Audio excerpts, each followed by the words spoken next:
Yo les traigo a continuación una conversación con uno de los académicos que más me asombran y que más admiro.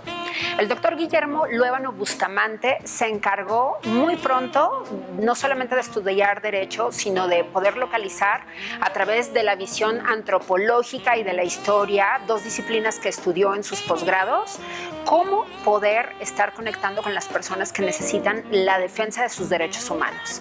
Así que a continuación no se pierdan esta conversación que yo disfruté tanto con el doctor Guillermo Luévano. Bienvenidas, bienvenidos. Esto es De Tú a Tú. Bienvenidas, bienvenidos.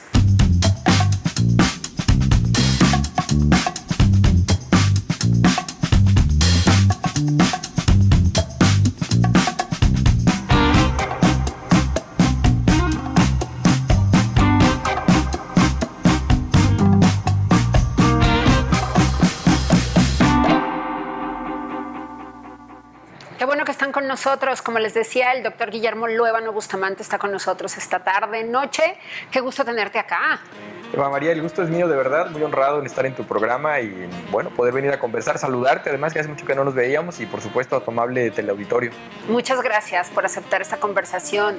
Doctor, en la parte inicial del programa, lo que hacemos es hablar de tu infancia y poco a poco queremos que nos vayas contando cómo conectas con tu vocación. Sí. Entonces, si me lo permites, ¿cómo fue tu llegada a este mundo? ¿Cómo era tu familia? Empecemos por ahí.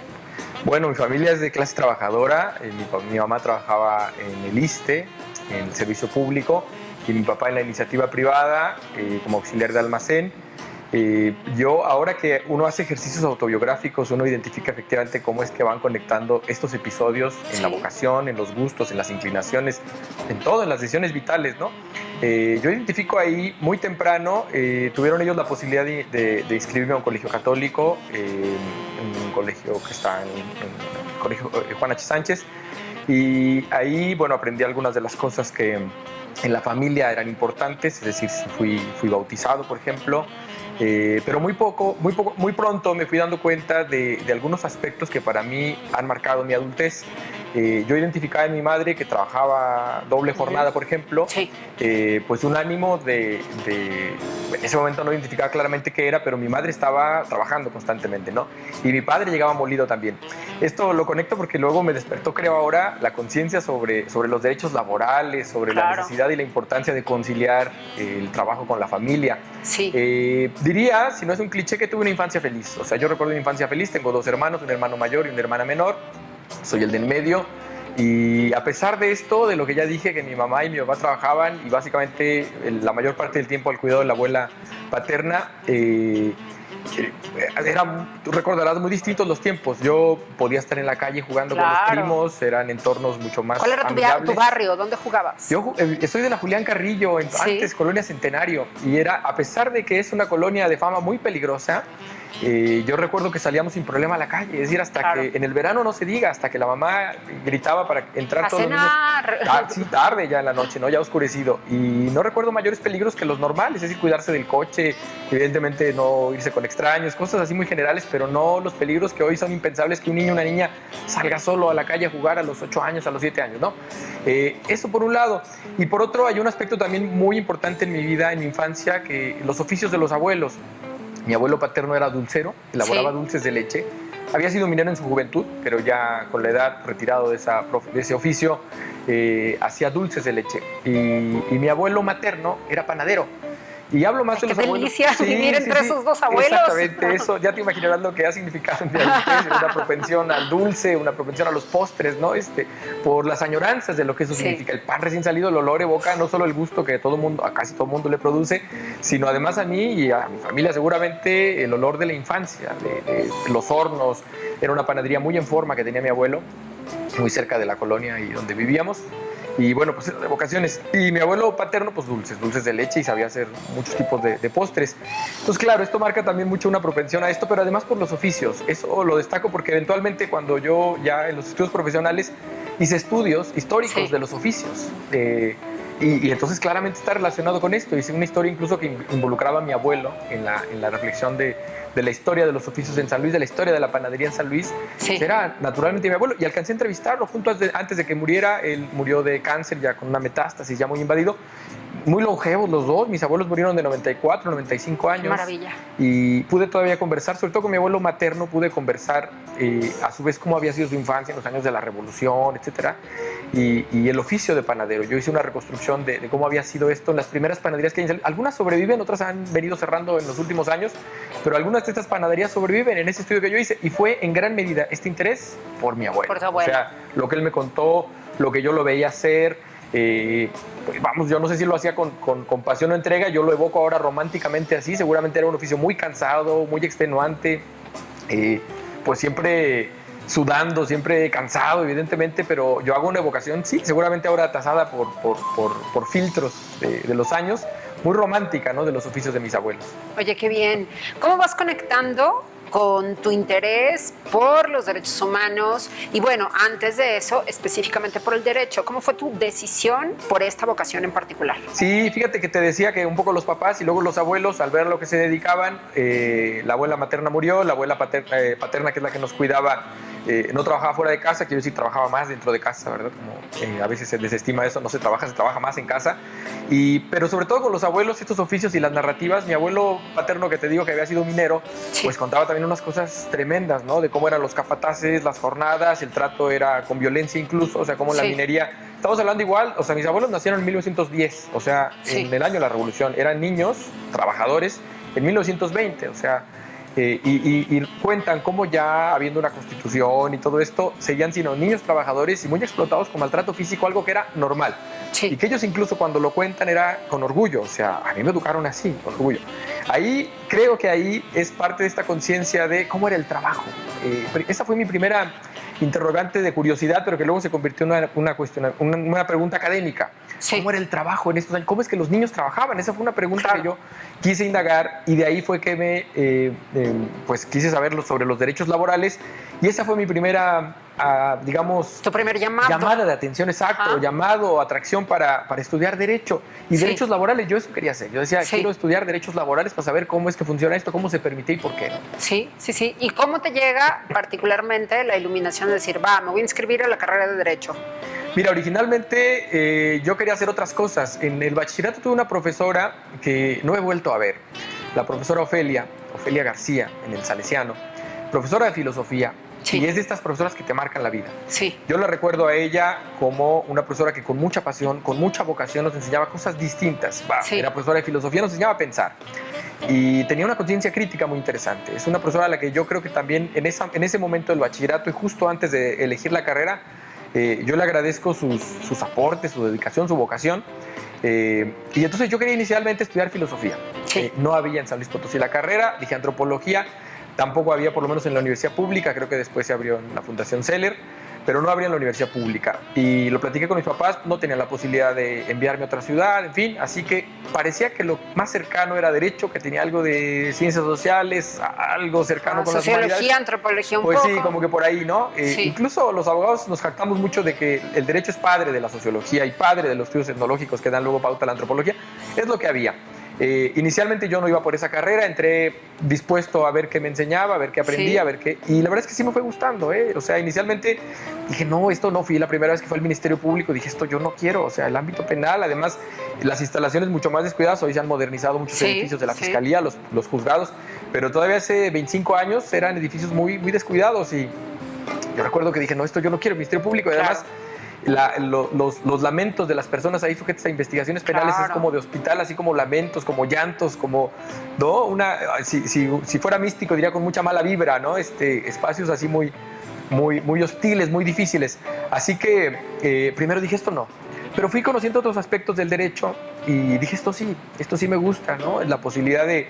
Yo sé que evocamos estas rememoranzas también, quizá igual atravesadas por la nostalgia, no sé si románticamente igual, pero la posibilidad de ayudar gente, la posibilidad de mejorar un poco las condiciones del mundo, al menos del pedacito que nos toca, creo que por ahí fue un poquito mi reafirmación de la vocación. Inicialmente entré con mente abierta, pero fue un shock. Dije, esto no, el Ministerio Público no, estas cosas no. Esa parte del derecho no. Esa parte no, y hasta la fecha tengo mucho cuidado y respeto mucho a los colegas que se dedican al ámbito penal, porque trabajar con la libertad, la vida de la gente, la integridad. En fin, pero no, ahí sí dije, esto no. Pero fui encontrando dónde sí, en estos aspectos, que luego serían los derechos humanos. Bien, y entonces eso tuvo que ver con tu decisión del posgrado que te siguió, de la maestría. Sí, como ya te decía, yo tenía más una propensión a otras ciencias sociales y las humanidades. Ya tuve conocimiento luego del Colegio de San Luis, que tenía un espacio pues, para las humanidades. Conocí a algunas personas que estaba recién fundado, y algunas personas que trabajaban ahí, docentes, estudiantes. Tuve una novia que estudiaba ahí, entonces todo esto fue para empujar un poquito la cercanía con esta institución, con el Colegio de San Luis.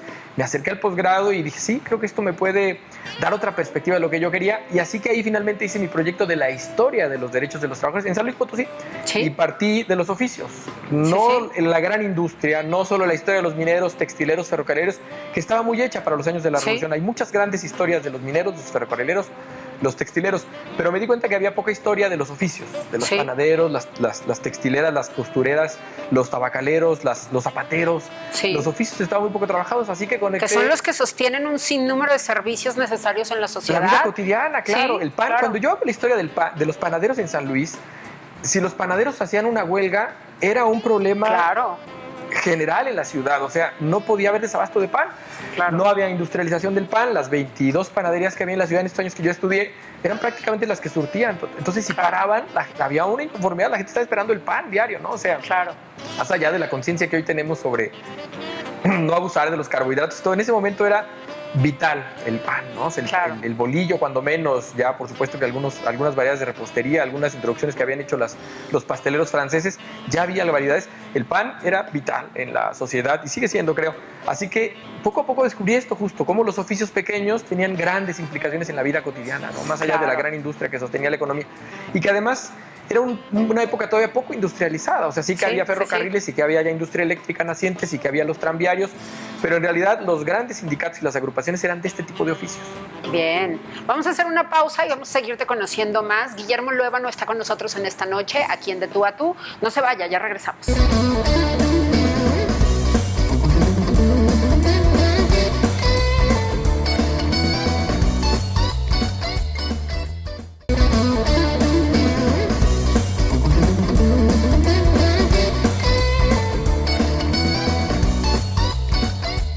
Continuamos, esto es De Tú a Tú con Eva María Camacho. El doctor Guillermo Luébano es nuestro invitado en esta noche, y yo quiero agradecer, antes de continuar con esta conversación, a nuestros patrocinadores. Muchísimas gracias a Muebles Marial, que siempre está al pendiente de lo que necesitamos aquí en este estudio de Tú a Tú. Muchas gracias. Recuerde que Muebles Marial tiene 2 sucursales, una muy cerquita del Parque Tangamanga y otra también en la carretera 57, a un lado del supermercado de las 3 letras. Vaya a sus redes sociales, tienen una nueva colección y además siempre grandes ofertas para San Luis Potosí.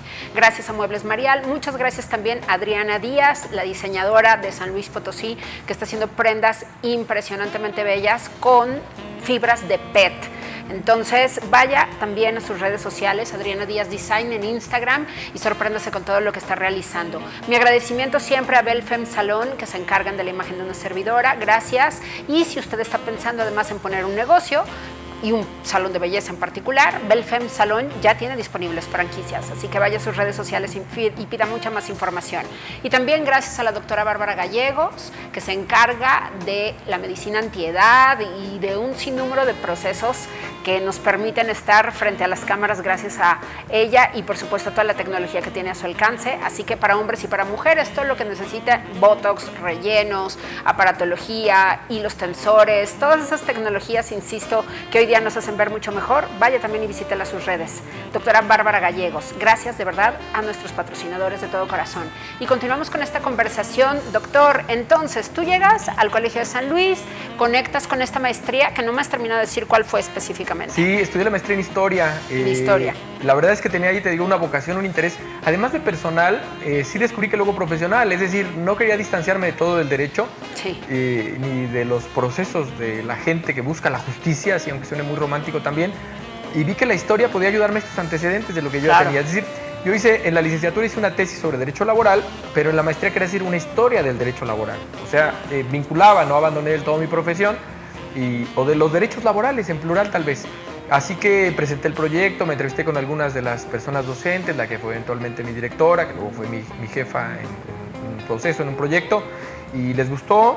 Fui admitido después del proceso que hay ahí de admisión en el Colsan, Estudié la maestría los siguientes 2 años. La verdad es que yo además muy joven, entré a la maestría a los 21 años, egresé de la carrera a los 21, entré a la maestría inmediatamente, tuve un mes de vacaciones o 15 días de verano, entré a la maestría y egresé a los 23 años, o sea, muy joven.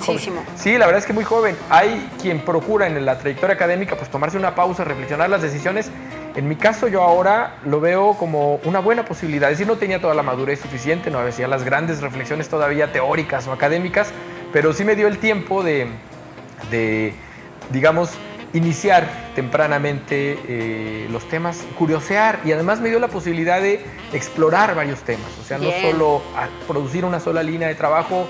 Lo conversaba hace poco con un colega académico contemporáneo que esta trayectoria como un poco precipitada, si quieres, daba la posibilidad de explorar varios temas, o sea, como de cometer errores, digamos, de buscar si es este tema o este tema, y llegar finalmente a lo que acabé haciendo, ¿no? Bien. Y el doctorado, ¿cómo fue esa decisión? Cuéntanos. Bueno, también lo decidí pronto en la maestría, ya que había incorporado al posgrado. Me faltó también mencionar un profesor, así como en el bachillerato tuve una buena profesora en filosofía, en la facultad tuve cuando menos 2 buenos profesores de sociología y de teoría del Estado. El profesor Ibarra, Federico Ibarra, fue mi profesor, ya falleció, y el profesor Toño Leija, que era el jefe de posgrado. Y yo creo que ahí él un poquito me abrió, el jefe de posgrado en ese momento de la Facultad de Derecho, y él me abrió un poquito la idea de qué hace este cuate, ¿no? Esta persona, ¿qué hace? ¿No? Que no era el abogado que postulaba, que se le veía en tribunales, que se le veía en los juzgados, sino hacía otra cosa. Y él nos contaba qué era lo que hacía. Mira, leemos, escribimos, hacemos productos académicos, vamos a congresos, vamos a conferencias. Y un poco el atractivo también de viajamos, vamos a los congresos. Y yo dije, yo quiero hacer eso, yo quiero hacer eso. Me gusta lo que tú haces. Sí, claro, lo que hace mi profe, que además él me dirigió la tesis de licenciatura. Y dije, yo quiero hacer lo que hace mi profe. Y fue el que me dijo, mira, estudié la maestría, estudié el doctorado, es lo que hay que hacer. Es lo que hay que hacer, digo, para llegar a este camino. Así que cuando entré a la maestría yo ya tenía la intención de buscar el doctorado y estaba buscando convocatorias, probé la historia y me gustó mucho, pero dije, quiero probar otra cosa.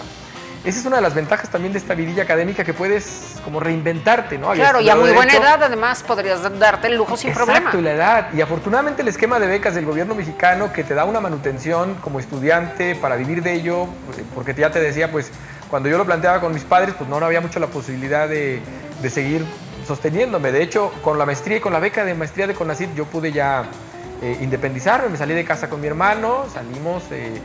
Y bueno, proyecté el doctorado, vi qué opciones había y estaba abierta una convocatoria en un centro de investigación en Guadalajara, un centro muy prestigiado, que es el CIESAS, un centro de investigación y estudios superiores en antropología social. Así que me fui a Guadalajara, que además es una ciudad muy bonita, lo sabes mejor que yo. Y pues fui primero a conocer, fui a hacer el proceso, fui pues todo. Iba una amiga, además, por cierto, acompañó el proceso, así que pues más me animó. Pues ya ingresé, hice el proceso también, fue admitido por suerte, porque también esta historia no siempre es así de lineal. Hay mucha gente que luego es rechazada, que tiene que hacer un segundo intento, que busca una segunda opción, plan B o C. Afortunadamente yo logré el ingreso en los primeros intentos en cada ocasión. Ingresé al doctorado igual, pues muy joven, había dejado pasar apenas un par de años de la maestría, que salí a los 23, me titulé a los 24, a los 25 postulé al doctorado, entré a los 26. Sí, muy joven todavía. En ese tiempo decían los baby doctor, que eran antes de los 30, ¿no? Los doctores, que ya ahora es más frecuente, pues claro, ahora hay trayectorias vitales muy más precipitadas todavía. Y bueno, pues fueron 4 años en el doctorado en Guadalajara, 5 contando el de la tesis, con beca CONACYT, afortunadamente. De otro modo, quién sabe cómo lo hubiera resuelto. Y son años estudiantiles, pero ya en la adultez, con un sostenimiento que son muy gratificantes. Te permite, pues ya con relativa madurez, asumir la responsabilidad de un posgrado, que además ese, sobre todo el de CIESAS, el doctorado, era muy exigente. De verdad, eran noches sin dormir. O sea, sí eran noches de lecturas, de exposiciones. Había maestros que inspiraban, pues no solo respeto, sino miedo también. Claro, las preguntas. ¿A quiénes recuerdas de tus maestros de esa época? De mis grandes maestros de la antropología mexicana, Jorge Alonso es uno de los que de verdad no dormía.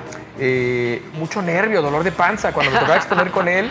Toda la noche preparando los textos, cruzando lecturas, porque sabía que me iba a preguntar cosas sobre lo que yo tenía que presentar, y que no solo era qué dice el texto, es la reflexión, cómo conectas con problemas prácticos de la realidad, un poco lo que nos enseñan en la formación profesional de este rigor.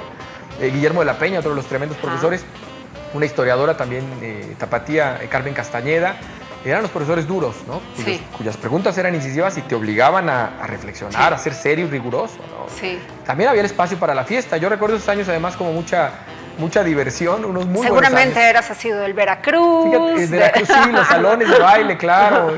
Ahora supe que cerraron, acabo de ir hace poquito, cosas de un mes a Guadalajara, y que ya cerraron las cantinitas típicas que estaba el Molach, otras cantinitas a las que nos metíamos de mucha tradición, un señor en el piano, la cerveza muy barata. Pero bueno, la fuente sigue abierta. La fuente sigue abierta, sí, está muy cerquita del centro, la salva el aspecto muy turístico, ¿verdad? Sí.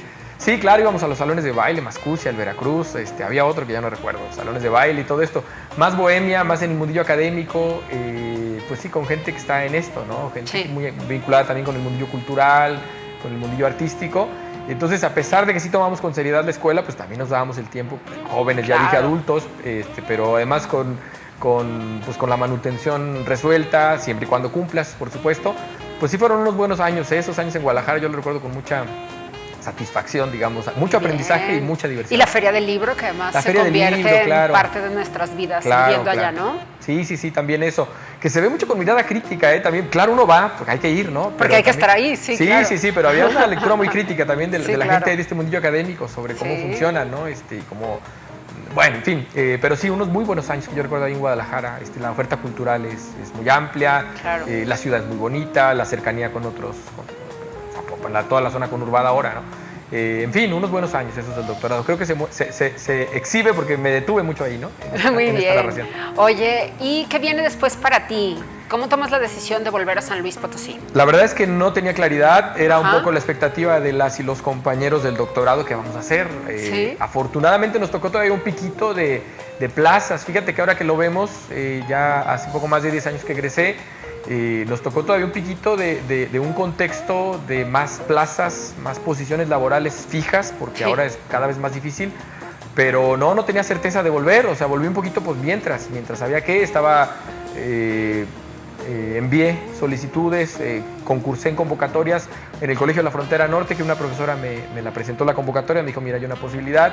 En Matamoros, me dijo que estaba un poquito difícil, un centro de investigación, pero que estaba difícil el contexto en Matamoros hace 10 años. Claro. Sigue la violencia en el país, pero en ese momento en particular me dijo, mira, está muy difícil la situación, pues está una convocatoria. Bueno, envié papeles, había un interinato en la Ibero León, en la Universidad Iberoamericana León, envié papeles, me llamaron, todo. Concursé de nuevo en Guadalajara, había una plaza en el Colegio de Jalisco, yo estaba buscando por dónde, y salió esta aquí en la universidad. Yo ya había intentado en la universidad 3 veces, quiero decir que ahí un poquito parece como necedad.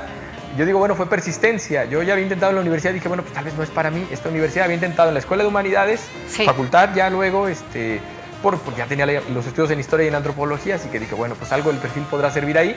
Había intentado en Derecho y no. Esta era prácticamente la cuarta, mi cuarto intento. Y dije, bueno, pues si no es esta, sigo buscando. Y había tenido los otros frentes abiertos a ver dónde pegaba. Y finalmente aquí fui llamado en el concurso. Son convocatorias que se concursan. Y pues no se presentó mucha gente en la mía, afortunadamente, y aún así la gané. Gané finalmente la plaza. Y ya fue toda la tranquilidad, porque en el periodo entre el docto y el añito y medio que pasé, aunque parece poco tiempo, sí es mucha incertidumbre. Ya sin la beca, buscando empleos, estaba dando clases, estaba dando cursos, capacitaciones mediante proyectos, un poco libre, pero sí hay mucha incertidumbre, ¿no? Sobre pues pagar una renta, pagar la manutención, de qué vive uno. Como la expectativa de futuro sí da mucho desasosiego, mucha incertidumbre, y finalmente la plaza ayudó a resolver esto. Bien, ahorita vamos a preguntar, además de todo lo que nos decías de esos tiempos en Guadalajara y de esta parte, ¿no? ¿Cuáles fueron las huellas más profundas que te dejó estudiar un doctorado, además, en todo lo que tiene que ver con derechos humanos, ¿no? Poder profundizar en todas estas necesidades sociales y al mismo tiempo en algo en lo que hay que estar pulsando de manera permanente, porque sin duda todavía México tiene que crecer mucho al respecto, y a nivel global también. Todavía hay muchas visiones que tenemos que ensanchar. Entonces, esa va a ser mi pregunta al regresar. Hacemos una pausa y regresamos, ¿te parece? Muy bien. Ya volvemos.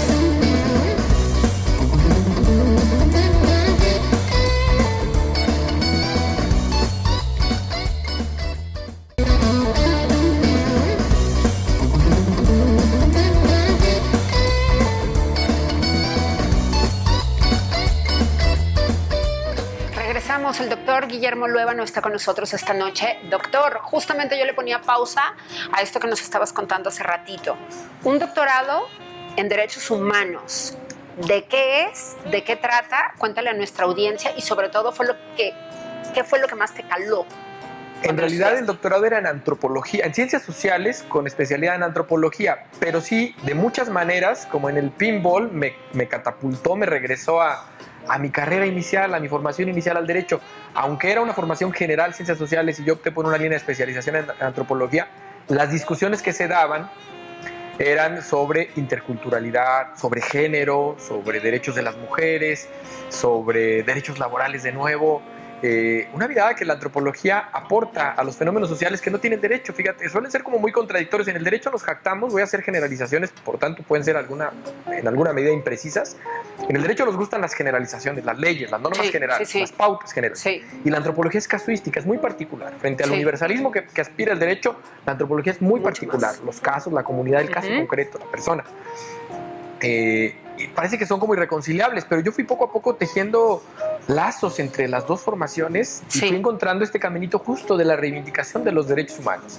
Creo que esta formación, estos profesores de los que te hablaba, Jorge Alonso, Guillermo de la Peña, Carmen Castañeda, con una mirada muy erudita, porque los académicos de esa generación, a ver, no nos menosprecio, quizá no hemos llegado a esa edad, pero de esa generación eran muy eruditos, eran gente que sabía de muchísimo, que sabe, digo, están vivos, salvo Carmen Castañeda que falleció, pero Guillermo de la Peña y Jorge Alonso siguen vivos. Son profesores muy eruditos, ¿no? Con un conocimiento, a pesar de que son antropólogos y la acusación es que es una mirada muy local, son profesores con un conocimiento muy amplio de problemas políticos, de fenómenos sociales, de grandes categorías analíticas, que han trabajado campesinado, sindicatos, culturas populares, organizaciones vecinales, mil cosas que han abordado en su carrera académica, y tú los escuchas hablar y son muy eruditos. Entonces creo que esa vocación de... Primero es un reto enorme, porque uno dice, este tamaño de profesor, un hombre muy erudito, muy culto, con políglota, en fin, una serie de capacidades que obligan mucha responsabilidad. Decir, bueno, yo voy a ser académico muy pronto, o sea, la mirada es, el año que entra yo voy a ser profesor, y no estoy todavía... Y estoy todavía lejos de esa trayectoria y de ese perfil. Claro, de eventualmente ser colega de alguien como él, pero imprime una responsabilidad, y si la vocación, como yo creo que es la mía, pues esta necesidad de estar todo el tiempo tratando de actualizarse, pues no sé si llenar esos zapatos de estos profesores, pero de estar a la altura de lo que se espera, porque además este compromiso ético que uno asume es que fui beneficiario de becas públicas todo el tiempo, es decir, entonces yo tengo mucho esa convicción de que pues mi educación profesional se formó con impuestos de México, de los mexicanos, sobre todo la clase trabajadora. Yo tengo la vocación de retribuir, de hacer lo que hago pues en beneficio de la sociedad, ¿no? Digo, hay muchas áreas, muchas líneas, muchas ciencias, pero al menos yo asumí ese compromiso, de decir, lo que hago tiene que ser a tratar de ayudar un poquito a los grandes problemas sociales, al menos como decía en mi porcioncita del mundo que habito.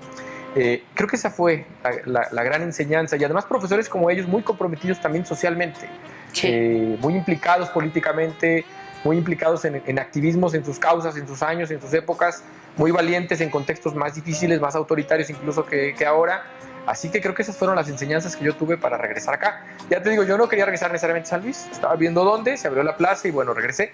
Y te digo, de muchas maneras, la formación en antropología me regresó al derecho. Es decir, no porque la haya repudiado, sino porque me enseñó a mirarlo de otras maneras. A ver, el derecho no se ve así en las facultades de derecho. Nos enseñan que son las normas y las instituciones y ya está. Y desde la antropología, claro que hay cursos de antropología jurídica que enseñan a verlo como una práctica cultural, como una expresión. Y esto es como muy raro para los abogados. Y uno dice, oye, es un fenómeno cultural. No, son las leyes, son las normas, es la constitución, son las instituciones, más rígido. Y yo desde allá aprendí un poquito, yo digo, como la Matrix, cuando uno ve los códigos detrás. Las lecturas que uno hace. El tejido. Sí, claro, los códigos no escritos, las reglas no escritas. Eso creo que es el gran aporte que dan los lentes de la mirada antropológica, ¿no? Ver las cosas más allá de lo muy evidente, ¿no? Más allá de lo superficial.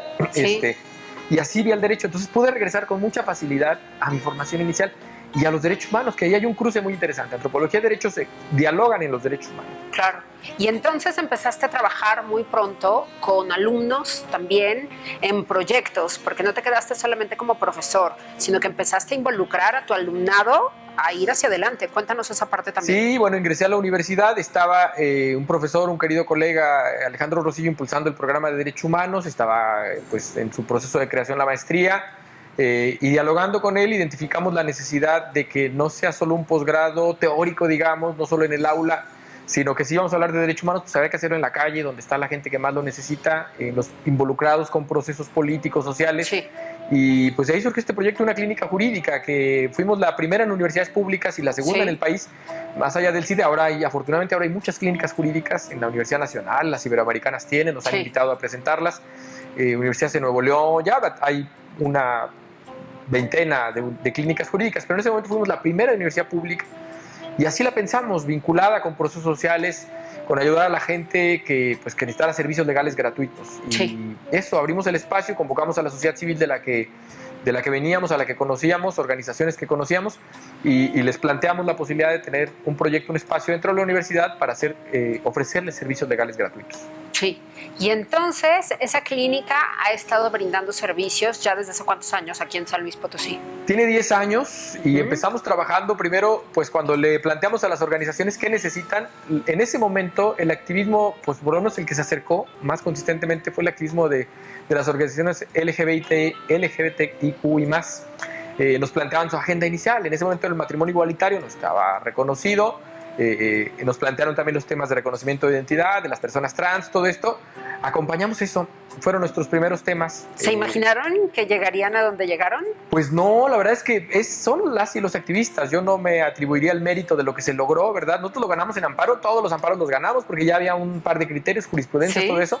Se ganaron, yo creo que llevamos unos 40 casos de matrimonio igualitario. Y empezamos a explorar cosas nuevas para avanzar más, no solo el matrimonio, sino derechos a la seguridad social, la adopción. Empezamos a avanzar un poquito en los litigios y fuimos ganando cosas. Sí. Esos fueron los primeros grandes temas de la agenda, derechos muy de la tradición muy liberal, derechos pues sí muy de la modernidad, derechos pues LGBTIQ y más. Y poco a poco se acercaron otras organizaciones que fueron planteándonos retos. Sí. Temas de derecho indígena, por ejemplo, que te digo que pues, la mirada antropológica me daba ahí un acercamiento. Y empezamos a plantear, esos eran muy políticos, porque confrontaban autoridades municipales, estatales, federales, y entonces también nos colocó mucho en la mira de ciertas autoridades y también bajo la reserva de la propia institución que decía la universidad, algunas autoridades que están haciendo, porque están demandando, explicarle un poquito. No estamos enseñando derechos humanos a nuestros estudiantes que están llevando casos muy relevantes, sentando precedentes judiciales y avanzando en esto. Derechos ambientales, que también causa mucho ruido, porque no solo son los derechos ambientales, digamos, en la ciudad o en abstracto, sino en comunidades, con campesinos, pues muy político esa lectura, y lo digo político no en el sentido negativo, peyorativo, sino que tiene implicaciones en la disputa por las decisiones. Pero claro que algunas autoridades universitarias siempre llamó la atención de qué están haciendo grillas, no, estamos en, bueno, como un efecto, hay molestia entre actores políticos, pero no es nuestro objetivo principal, es que se respeten estos derechos de esta gente. Y luego algunas causas muy nobles, temas de discapacidad, que son causas muy nobles, y eventualmente llegamos al tema de migrantes, que también es una causa muy noble y muy dolorosa. Yo te decía hace rato que rehuí mucho el ámbito penal por las implicaciones que tiene, pero en el tema migratorio me encontré con lo mismo. Es dolorosísimo también. Es dolorosísimo, es un asunto que luego requerimos contención emocional, psicológica, primeros auxilios psicológicos, porque el año pasado atendimos 200 casos de personas migrantes. Y las narrativas de población centroamericana, Salvador, Guatemala, Honduras, que es principalmente donde viene, nos tocó mucho Haití también el año pasado, la narrativa es dolorosísima. O sea, es gente que te cuenta, mataron a mi mamá enfrente de mí, se llevaron a mi hijo, lo único que tuve fue salir, ¿no? ¿Y quién? Pues se lo llevaron las pandillas, la delincuencia organizada, las maras, en fin. O hay gente que salí corriendo literalmente las balas, o sea, me disparaban cuando yo subía al tren, iban disparándome, ¿no? Estas historias son como la de siempre. Las mujeres, es brutal, las mujeres prácticamente, no es una estadística muy fidedigna ahora, pero cerca del 90% han sido agredidas sexualmente en su trayecto desde su país, en el traslado por México, por otro migrante, por un agente de seguridad del Estado, por delincuencia organizada. Alguien las agrede sexualmente prácticamente a todas las mujeres. La narrativa es, toma anticonceptivos, toma antibióticos, porque voy a ser agredida sexualmente. Ya lo saben. Que te cuentan esto y llegas a, o sea, gestionar esto es muy difícil, pero es una causa muy noble y que también hemos logrado algunos avances en la orientación y representación legal de sus derechos, regularización, acceso a servicios médicos, educativos, etcétera. Entonces, eso, el proyecto en torno a derechos humanos ha sido, la verdad es que muy noble, muy gratificante, doloroso, como es trabajar con víctimas, claro, pero pues muy noble. O sea, yo me siento muy satisfecho de esto, de poder hacer, como te decía, mi vocación al servicio de gente que necesita servicios legales. Claro, e incidir de esta manera, además, bien lo decías tú, en decisiones importantes que tienen que ver, bueno, pues con poderes de los distintos niveles, ¿no? Donde seguramente se preguntarán ¿y qué están haciendo desde la academia y por qué lo están haciendo así? Pero tiene todo el sentido del mundo y más para todas estas personas que si no los defienden ustedes, yo no sé quién lo va a hacer. Sí, difícilmente. Sí. Y en el tema migratorio, pues claro, ahora con el accidente de hace poco en Ciudad Juárez y todo Sí. el incendio, pues parece como en el tema migratorio demandamos, porque así es, ni modo, demandamos al gobierno federal, o sea, parece que es un asunto pues personal o ideológico. No, les digo, nosotros no hemos tenido problema a quien haya sido necesario, que es responsable de violar derechos humanos, un alcalde, un gobernador, y les digo, la prueba es que hemos demandado a todos los partidos y todos los colores y todos los gobiernos, federal, municipal y estatal, pues más bien donde identificamos que hay violaciones a derechos humanos. Pero sí, efectivamente es un tema que parece a veces incomprendido por algunos funcionarios o por el propio agentes gubernamentales que dicen, ¿por qué desde la universidad nos están demandando? ¿No? Pero es la misma manera de hacer historia también y camino en el derecho, ¿no? Y buscar estas otras alternativas que de alguna manera pues están encargando de hacer todo lo que otras instituciones a nivel gubernamental tendrían que defender y no lo están haciendo. Claro. Vamos a hacer una pausa y regresamos con más. Yo estoy muy picada con esta conversación con el doctor Guillermo Luevano.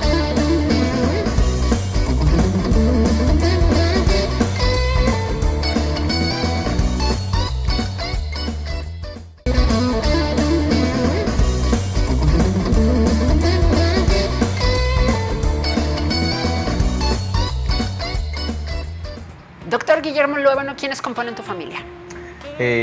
Actualmente, bueno, pues mi hija, me separé de la mamá, pero entonces con mi hija, esa es mi familia, digamos, nuclear. Hacia arriba, pues mi mamá, mi papá, mi hermano y mi hermana. Bien. Vámonos a las preguntas que nuestra audiencia sabe que realizamos en este programa, ¿te parece? Muy bien.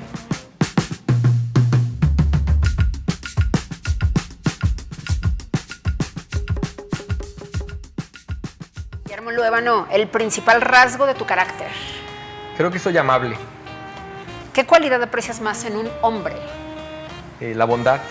¿Y en una mujer? También la bondad. ¿Qué esperas de tus amigos y amigas? Solidaridad, no lealtad a ciegas, pero sí solidaridad. ¿Tu principal defecto o área de oportunidad, como decimos modernamente? Sí, soy descuidado con cosas que pueden ser importantes, pero si no me importan mucho a mí, soy descuidado. A veces impuntual, a veces desatiendo cosas importantes. ¿Tu ocupación favorita? Como actividad, puede ser hobby, pues que nadar. ¿Y cuál es tu estilo favorito? Crawl, no, batallo mucho con otras. ¿Tu ideal de felicidad cómo es? Es la paz, es la calma, es el tiempo, es decir, no tener prisas. Eso sería mi ideal de felicidad.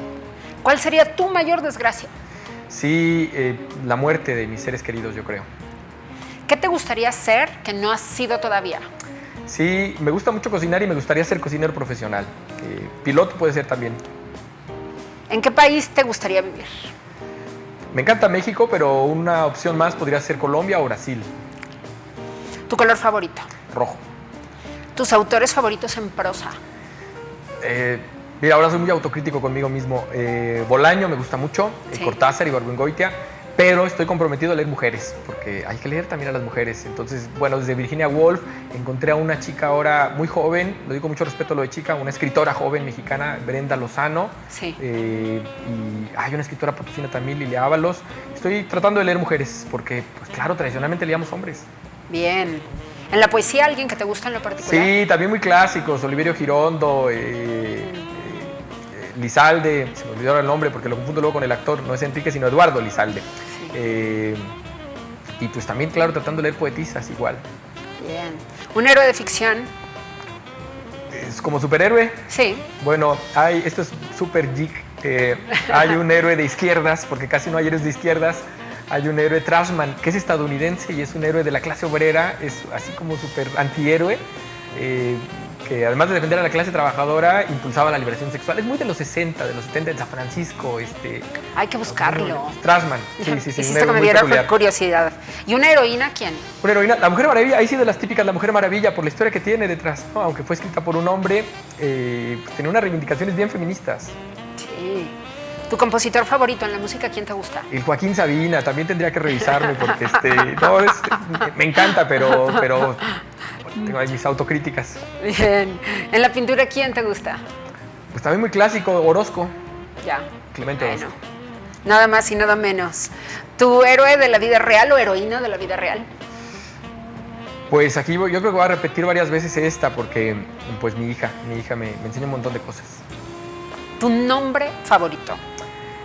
¿Nombre propio? Puede ser, sí, un nombre propio de persona o de ciudad o de país, puede ser. Pues creo que el que le puse a mi hija, Zoe, bueno, el que le pusimos, la mamá y yo, Zoe. Zoe significa vida. Bien. ¿Qué hábito ajeno no soportas? Pues este que dije en mí mismo no lo soporto en otras personas, que sean descuidadas con lo que tal vez a mí me importa, es decir, el descuido, el desorden, aunque yo no soy necesariamente el más ordenado, me molesta en los otros algo que en mí mismo no necesariamente cumplo. Okay. ¿Qué es lo que más detestas? Ay, pues una forma de incongruencia. Sé que somos seres contradictorios los humanos y que no tenemos que decir y ser siempre las mismas personas, pero la incongruencia, por lo menos en el contexto presente. O sea, ¿una figura histórica que no te caiga bien? pues pienso que Santana, más allá de que más que se le atribuye a la venta del territorio, muy incongruente, muy veleidoso, fue de todos los bandos, fue todo lo que hubo que hacer y eso me parece incongruente precisamente. ¿Un hecho histórico que admires en particular? Ay, pues además de la Revolución Mexicana, la de Haití, Okay. por las implicaciones que tuvo. ¿Qué don de la naturaleza te encantaría poseer? Volar, probablemente también es muy frecuente. Volar, no sé si como los pájaros, pero volar de alguna manera. ¿Cómo te gustaría morir si lo pudieras diseñar? Sí, dormido también. No me gusta el dolor, evito el dolor. ¿Cuál es el estado más típico de tu ánimo? Alegre, suelo estar alegre. ¿Qué defectos te parecen tolerables? De otras personas, ¿verdad? La impuntualidad, ahí sí, soy impuntual y entonces no me molesta mucho que alguien sea impuntual. Pues también la indisciplina, porque es una forma de rebeldía y que también comulgo con ello. Entonces, normalmente como profesor alguien diría la indisciplina, alguien contestó, no me molesta, alguien impuntual, pues también me relajo, Vamos, en un asunto importante, pues claro, hay que llegar. Una audiencia judicial, Claro. pues claro, pero fuera de ello, en el salón tampoco les digo, no pasa nada, 5 minutitos entras y llegas y ya no pasa nada. ¿Tienes algún lema en la vida, doctor?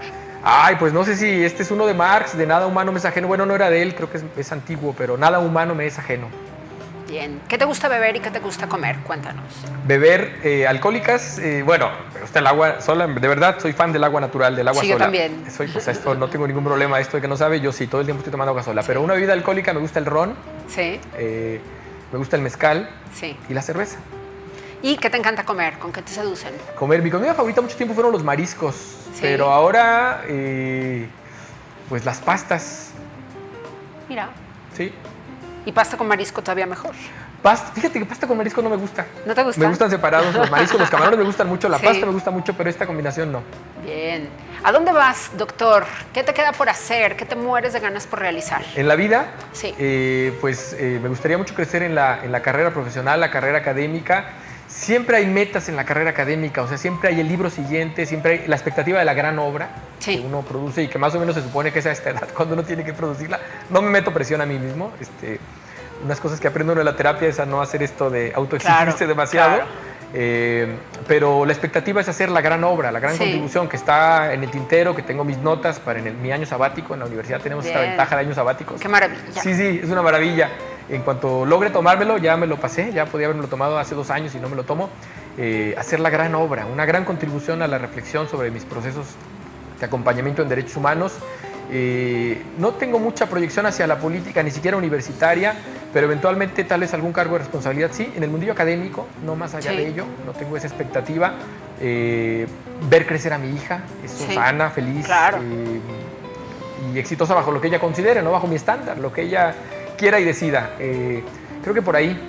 Bien, y con respecto a tus alumnos, porque me queda claro que tú has estado involucrándolos siempre, ¿no? Y los llevas no solamente de la teoría, a quedarse en la teoría, sino también hacia la práctica. ¿Qué te encantaría seguir logrando en la comunidad universitaria? Sí, bueno, yo digo que en broma con los colegas que es un apostolado la educación, que más que una vocación es un apostolado. Uno entrega ahí de verdad mucha vida, mucho tiempo, mucha energía, pero también la retribuyen. La ventaja de trabajar con personas jóvenes es que te transmiten la vitalidad, la energía. Además de que me enseñan los memes, las frases, las expresiones coloquiales de ahora, que si no, no me entero Sí, de claro. nada.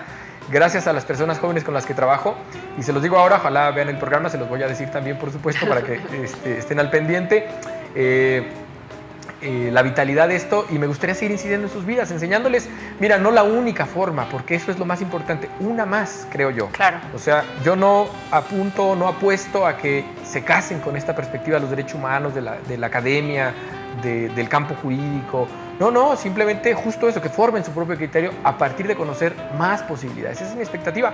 Y bueno, si pudiera transmitir esto es más difícil todavía que una perspectiva académica, más difícil es transmitir pues que ejerzan sobre todo las personas profesionales del derecho con ética, con honestidad. Creo que es lo que más falta hace para no solo reivindicar la profesión, sino ayudar realmente al país. Bien, pues te agradecemos muchísimo que hayas estado con nosotros, de verdad que ha sido un privilegio tenerte acá y poderte escuchar, ahora sí que tan de cerca después de tanto tiempo que no nos veíamos, así que sensacional, queda brindar por la vida, queda pendiente, ¿no? Después de tanto tiempo, así que no nos dejemos de ver, por favor. Espero que sí, de verdad ha sido un gusto estar en tu programa. Una cosa que me pidió mi hija que dijera muy empáticamente, por favor, que no contaminemos el planeta, me dijo, que si iba a venir a la televisión le dijera a la gente. ¡Ay, qué bonito! Sí. Muy bien. Bueno, y vamos a mandar un abrazo enorme a Zoé. Sí, gracias. Y vamos a hacerte caso, Zoé. No vamos a contaminar el planeta. Vamos a hacer todo lo posible. Sobre todo hay que usar la bicicleta, oye. Sí, bajarnos del coche. ¿No? Entonces yo creo que andar más, bajarle a los consumos que más contaminan, ¿no? Aviones, autos, industrias, comprar productos locales. Sí, replantearnos la vida, replantearnos la vida. Claro, tiene todo el sentido. Muchísimas A ti, gracias. gracias. Gracias de verdad por haber estado con nosotros. Llegó el momento de despedirnos. Le agradecemos al doctor Luévano, pero también a usted su preferencia.